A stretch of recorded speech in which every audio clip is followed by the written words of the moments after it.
কেঞ্চাৰৰ আক্ৰান্ত ছোৱালীজনীয়ে তাইৰ প্ৰেমিকক কৈছিল, মইতো মৰি যাম, কিন্তু তোমাক ভাল পাব কোনে? কোনে তোমাৰ কেয়াৰ কৰিব? কোনে তোমাক শাসন কৰিব? কাজিয়া কৰিবা তুমি কাৰ সৈতে? তোমাৰতো আছে ৰাতি হাৰে থকাৰ স্বভাৱ, নোখোৱাকৈ থকাৰ বদ অভ্যাস। কোনে তোমাক বাৰ বাৰ কৈ কৈ খুৱাব? কাৰ গান শুনি তুমি শুই পৰিবা? প্লিজ তুমি বিয়া কৰোৱা, মোৰ মৃত্যুৰ আগে তোমাক অনন্ত চাব খোজো, তুমি ভালে থাকা মই নাথাকিলেও। ল'ৰাটোৱে ভেকুৰি উঠে।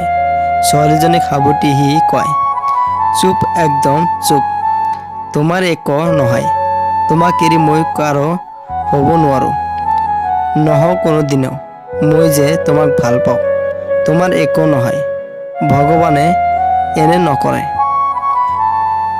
ছোৱালীজনী চকুলো বৈ আহে। বুকুৰ কষ্টবোৰ জমা হৈ উত্তপ্ত তীখাৰ দৰে তীব্ৰ হৈ উঠে। তাই ভাবে এই ভালপোৱাক এদিন এৰিব লাগিব। তাই জানে যে পৃথিৱীত আজি ভগৱানো অসহায়, তাইৰ ভাবে তাই নিৰুপায়।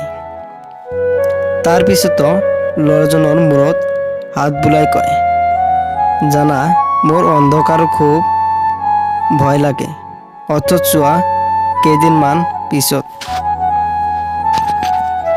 চিৰস্থায়ী অন্ধকাৰত থাকিব লাগিব। কোৱা না, কি কৰি থাকিম? খুব ইচ্ছা হৈছে তোমাৰ বুকুত মূৰটো এনেদৰে আজীৱন ৰাখিবলৈ। ল'ৰাটোৰ চকুৱে মুখে চকুপানী ভৰি পৰে। দুয়োজনে দুয়োকে সাবটি কান্দে নীৰৱে।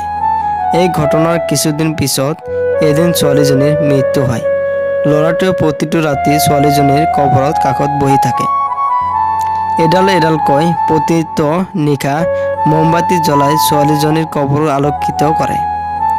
ৰাতি সিও নুশুৱে, এইভাবে যে ছোৱালীজনী অলপো অন্ধকাৰ সহ্য কৰিব নোৱাৰে। আজি কিছুদিন ধৰি সি খুব টেনচনত আছে। কেইদিনমান আগত ডাক্তৰে তাৰো কেঞ্চাৰ ধৰা পেলাইছে।